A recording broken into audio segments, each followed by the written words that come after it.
Hello friends, मैं doctor सीमा अग्रवाल, सहायक प्राध्यापक राजनीति विज्ञान। आज की इस वीडियो में हम निःशस्त्रीकरण का अध्ययन करेंगे।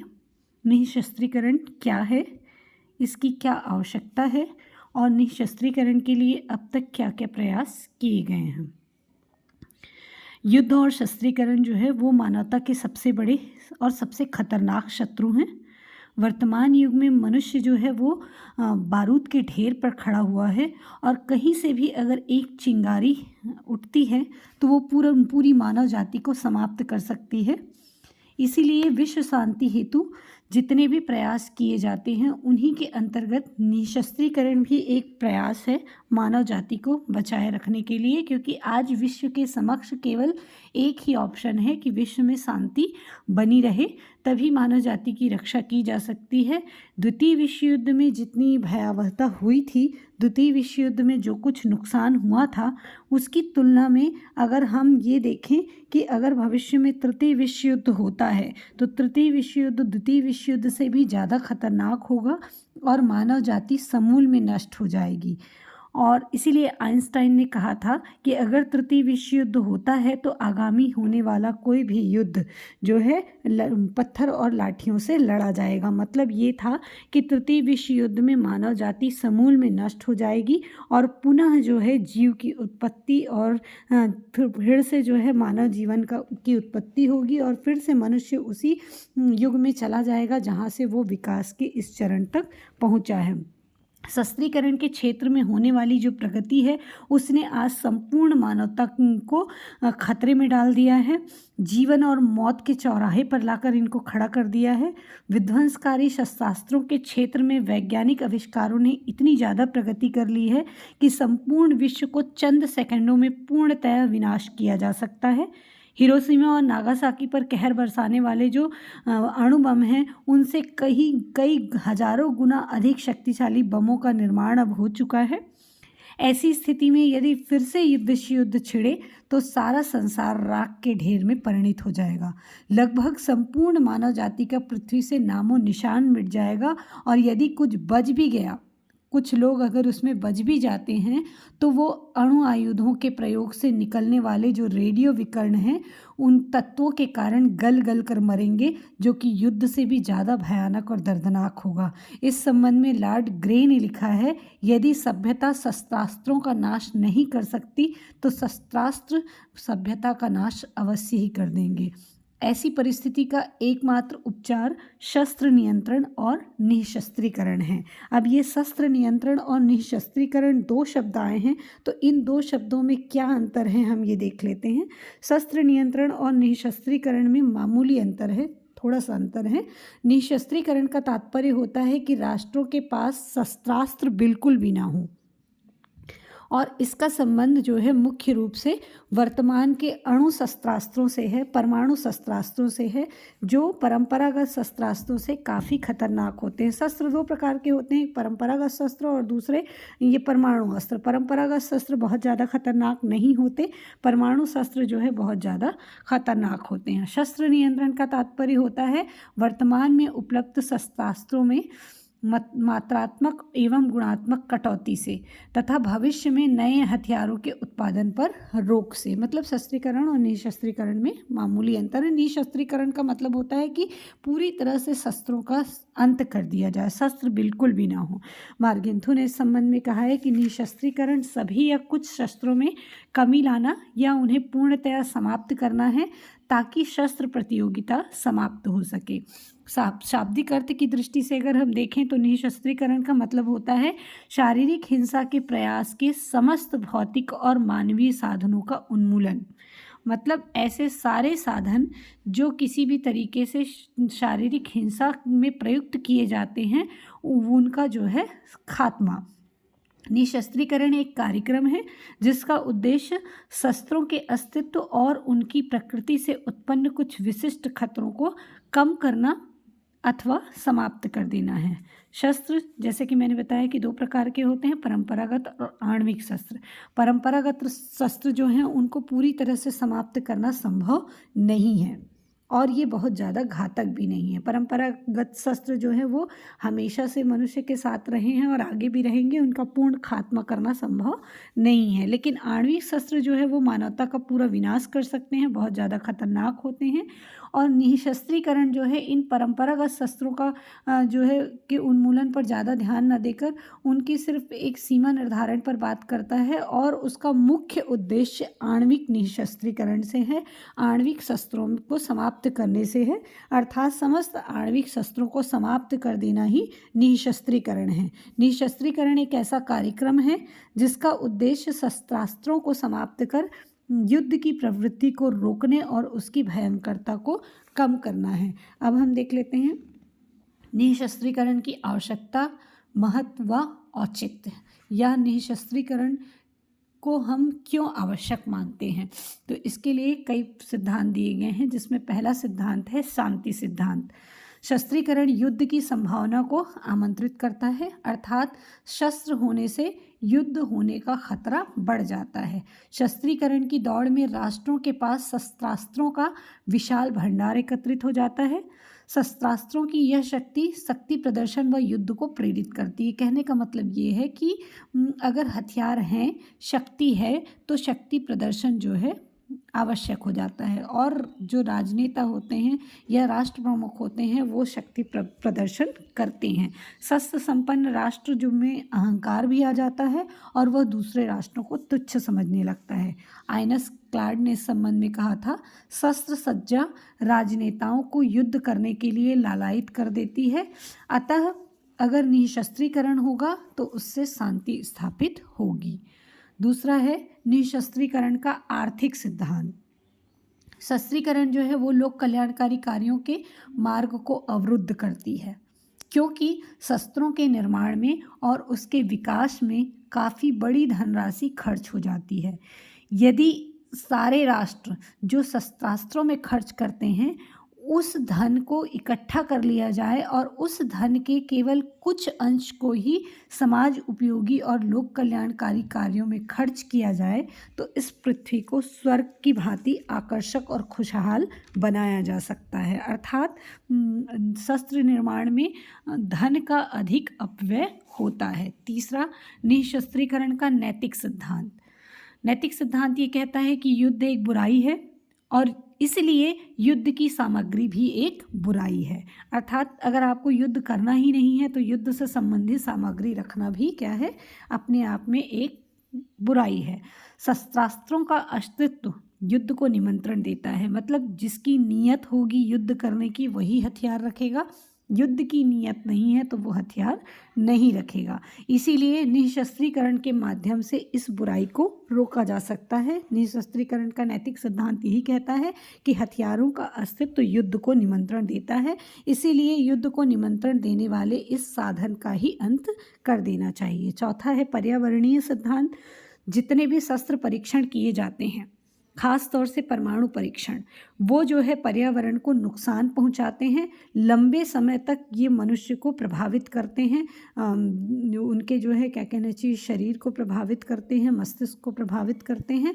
तो पर्यावरण की सुरक्षा के लिए भी निःशस्त्रीकरण बहुत आवश्यक है।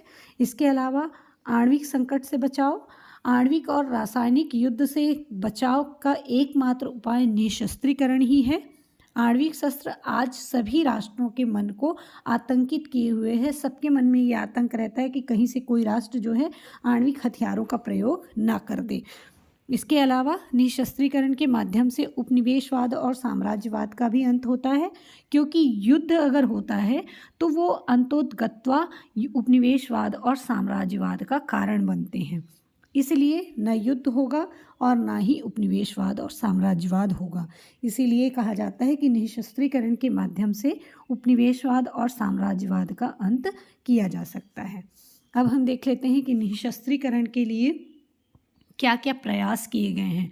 वैसे तो ये इसका इतिहास काफ़ी लंबा है, 400 साल पुराना है, लेकिन हम बात करेंगे 1945 के बाद से, क्योंकि 1945 के बाद से निःशस्त्रीकरण बहुत ज़्यादा आवश्यक हो गया और इस दिशा में बहुत सारे प्रयास किए गए। तो सबसे पहले हम इसमें चर्चा करेंगे 1945 से 1980 तक के किए गए प्रयास के विषय में। तो सबसे पहला प्रयास दिखाई देता है परमाणु शक्ति आयोग, जिसकी का गठन किया गया 1946 में। संयुक्त राष्ट्र संघ की महासभा के द्वारा 1946 में परमाणु ऊर्जा आयोग के गठन का प्रस्ताव जो है रखा गया। ये द्वितीय विश्व युद्ध के पश्चात निःशस्त्रीकरण की दिशा में पहला गंभीर प्रयास था, क्योंकि द्वितीय विश्व युद्ध के पश्चात ही निःशस्त्रीकरण की जो प्रक्रिया है, निःशस्त्रीकरण का जो कार्यक्रम है, उसकी ज़्यादा आवश्यकता महसूस की गई और उसके क्षेत्र में कार्य किए गए। इस आयोग का उद्देश्य था शांतिपूर्ण उद्देश्यों के लिए परमाणु ऊर्जा के नियंत्रण के बारे में कुछ उपयोगी सुझाव देना। लेकिन इसे दुर्भाग्य ही कहा जाएगा कि सोवियत संघ और अमेरिका दोनों के बीच सहमति नहीं होने के कारण इस आयोग को कोई सफलता नहीं मिली। द्वितीय विश्व युद्ध के पश्चात सोवियत संघ और अमेरिका के बीच शीत युद्ध प्रारंभ हो चुका था।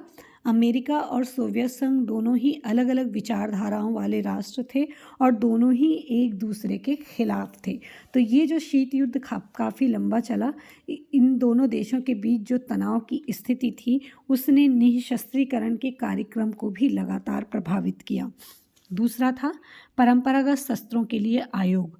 1947 में संयुक्त राष्ट्र संघ की सुरक्षा परिषद द्वारा इस आयोग का गठन किया गया, लेकिन इसको भी कोई सफलता नहीं मिल पाई। सोवियत संघ का विरोध रहा और सोवियत संघ ने इसका विरोध किया। साथ ही साथ सोवियत संघ ने जो प्रस्ताव दिया उसका पश्चिमी राष्ट्रों ने विरोध किया और दोनों के आपसी विरोध की वजह से परंपरागत शस्त्रों के लिए जो आयोग बनाया गया उसमें कोई भी कार्य संभव नहीं हो पाया।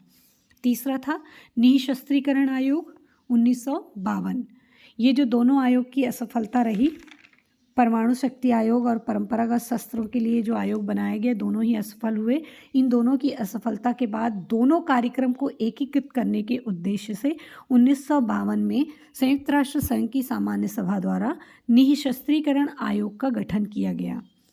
इस आयोग को एक ऐसी संधि का प्रारूप तैयार करने का कार्य दिया गया जिसमें कि परंपरागत और आणविक दोनों प्रकार के हथियारों का नियंत्रण हो सके। लेकिन दोनों महाशक्तियों के बीच की जो कटुता थी, वैमनस्यता थी, उसने इसके भी कार्य को बाधित किया।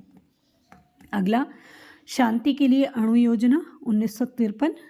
अमेरिकी राष्ट्रपति आइजनहावर ने ये प्रस्ताव रखा कि विश्व की सारी आणविक सामग्री का एक अंतर्राष्ट्रीय पुल बनाया जाए, जिसमें इन आणविक सामग्रियों का उपयोग केवल और केवल शांतिपूर्ण कार्यों में किया जा सके।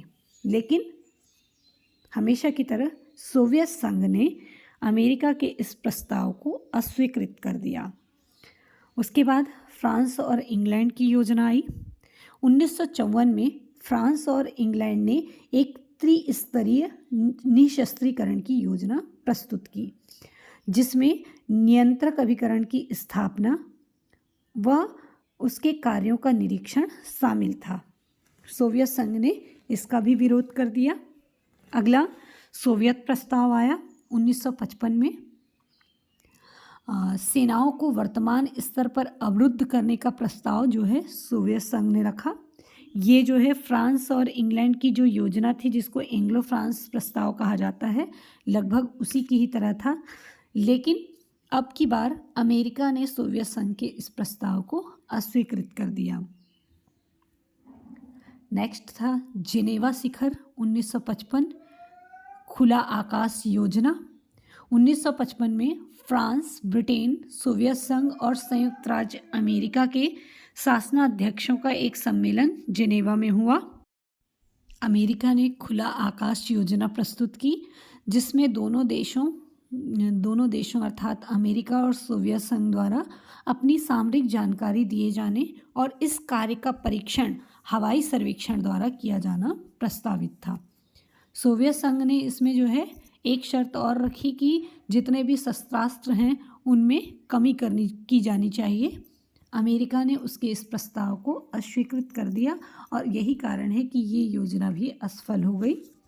परमाणु परीक्षण निषेध 1958। 1958 में सोवियत संघ ने आणविक और हाइड्रोजन बमों के परीक्षण पर एक तरफा निषेध की घोषणा की। अपने तरफ से जो है उसने इसकी घोषणा की। ब्रिटेन, अमेरिका और सोवियत संघ ने अपने जिनेवा सम्मेलन में ये तय किया कि महासागर और भूमि के सारे परीक्षण बंद कर दिए जाएं, अर्थात महासागर के अंदर और साथ ही साथ भूमि के ऊपर होने वाले जो परमाणु परीक्षण है उस पर नियंत्रण लगाया जाए, बंद कर दिया जाए।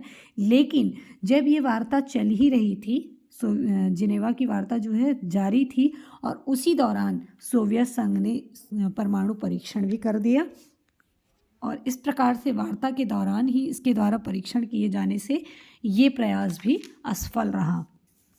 उसके बाद 10 राष्ट्रों का निःशस्त्रीकरण सम्मेलन हुआ 1960 में। 5-5 देशों का 2 गुट जिनेवा में जो है सम्मेलन में शामिल हुआ, जिसमें निःशस्त्रीकरण की दिशा में प्रयास किया गया। सोवियत संघ ने सारे परीक्षण पर रोक लगाने और वर्तमान अस्तित्व के आणविक और हाइड्रोजन बमों के विनाश का प्रस्ताव रखा। पश्चिमी राष्ट्रों का रुख जो है इनके पक्ष में नहीं था।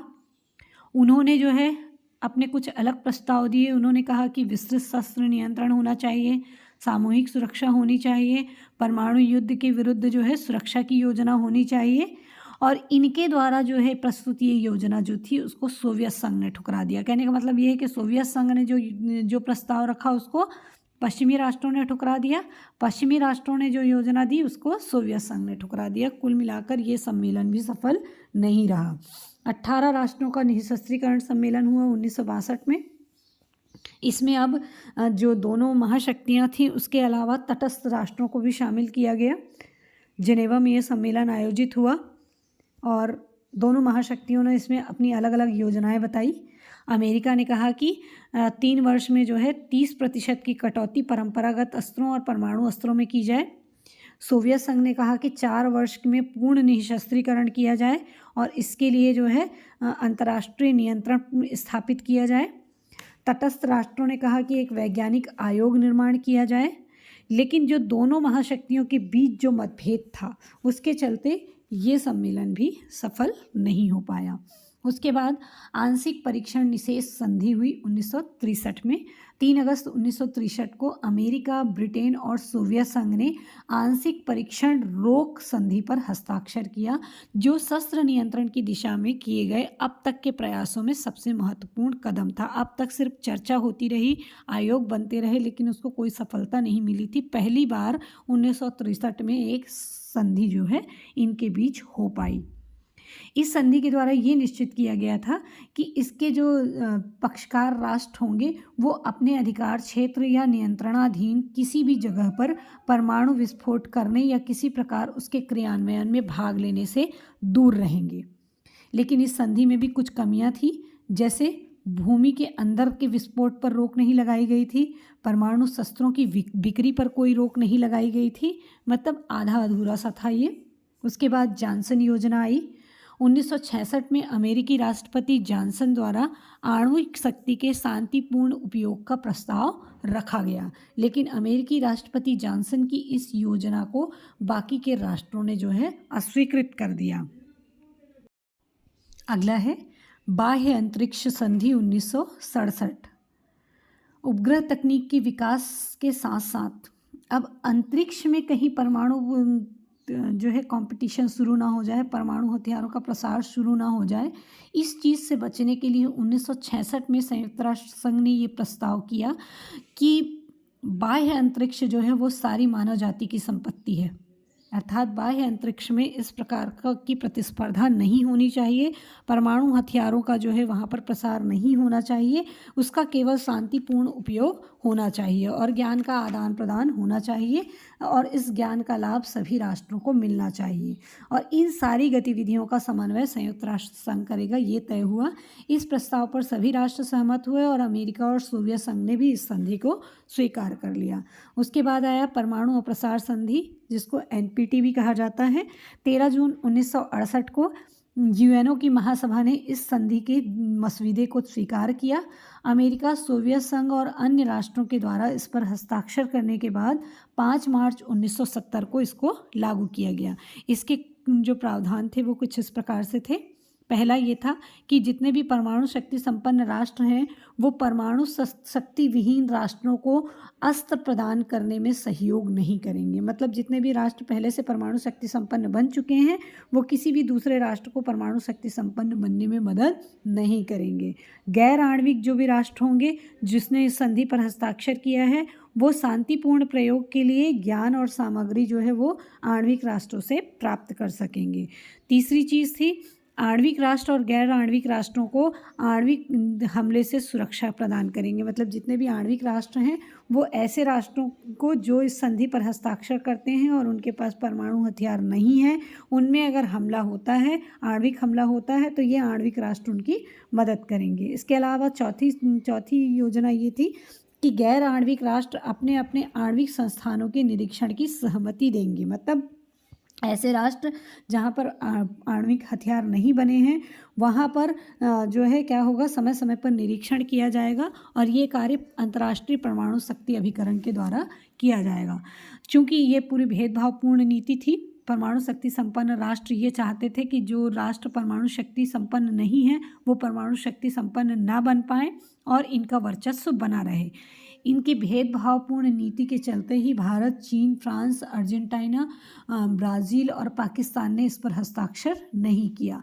फ्रांस और चीन ने बाद में जब वो परमाणु शक्ति संपन्न बन गए तब उन्होंने इस जो है संधि को स्वीकारा। इसी तरह से भारत और पाकिस्तान ने भी इस संधि को तब स्वीकार किया जब जो है वो परमाणु शक्ति संपन्न बन चुके थे। इसके अलावा अगला था समुद्र तल संधि 1971। 1971 में अमेरिका, ब्रिटेन और सोवियत संघ ने एक संधि पर हस्ताक्षर किया जिसके द्वारा आणविक और अन्य विध्वंस के अस्त्रों को समुद्र तल या उसके अंदर की जमीन के भीतर न लगाने की योजना बनाई गई। मतलब समुद्र तल और उसके अंदर की जमीन के भीतर जो है आणविक विध्वंसकारी अस्त्रों के लगाने पर प्रतिबंध लगाया गया। उसके बाद सामरिक अस्त्र परिसीमन वार्ता जिसको SALT I भी कहा जाता है, 1968 में जो NPT की संधि हुई थी उसके पश्चात 1972 तक निशस्त्रीकरण की दिशा में कोई खास प्रगति नहीं हुई। 1972 में अमेरिका और सोवियत संघ के बीच बैलिस्टिक मिसाइल प्रक्षेपास्त्रों की संख्या सीमित करने हेतु संधि हुई। सोवियत संघ और अमेरिका दोनों ही देशों के शासनाध्यक्षों ने मास्को में इस संधि पर हस्ताक्षर किए। इसको SALT I भी कहा जाता है। ये पंचवर्षीय संधि थी। इस संधि के द्वारा दोनों देशों के बीच जो है थोड़ी सी सद्भावना विकसित हुई। इसमें 2 समझौते हुए। पहले समझौते के तहत सोवियत संघ और अमेरिका ने एक दूसरे की राजधानियों पर प्रक्षेपास्त्रों का प्रयोग न करने का निर्णय लिया। दूसरा समझौता जो है जो हुआ उसमें यह निर्णय लिया गया कि जुलाई 1972 के बाद ना तो नए अंतर्राष्ट्रीय अंतर्महाद्वीपीय प्रक्षेपास्त्रों का निर्माण किया जाएगा और ना ही प्रक्षेपास्त्र युक्त आधुनिक पनडुब्बियों का निर्माण किया जाएगा। ये 2 संधियां इन दोनों के बीच में हुई। 17वां था शांतिपूर्ण परमाणु विस्फोट संधि 1976। 1976 में इस संधि पर अमेरिका और रूस के नेताओं ने हस्ताक्षर किया। संधि के अनुसार असैनिक कार्यों के लिए किए जाने वाले परमाणु विस्फोटों की क्षमता 150 किलोटन तक सीमित कर दी गई। अगला था SALT II 1979। 1979 में वियना में रूस तथा अमेरिका के बीच SALT II संधि हुई जो दोनों देशों के संसद द्वारा अनुमोदित किया जाना था।